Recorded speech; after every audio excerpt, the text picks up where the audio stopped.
This is my camera bag. It's the LowePro 450 AW, and it's awesome.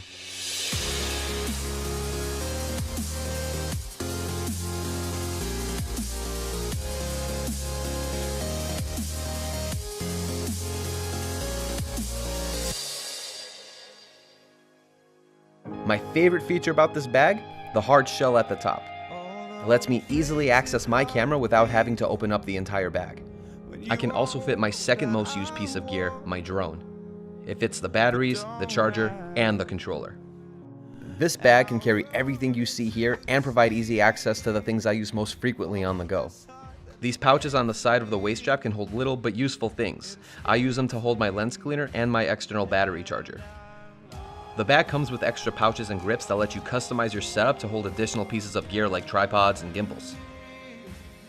And get this, it opens up from the back for an added level of security. Oh, and if it rains, no problem. Built-in rain cover. This is definitely my most favorite bag, and they come in a bunch of different varieties to suit your filming needs. If you guys like this review, consider hitting that subscribe button. A like and a comment wouldn't hurt either. Thanks for watching, guys. I'll see you next time.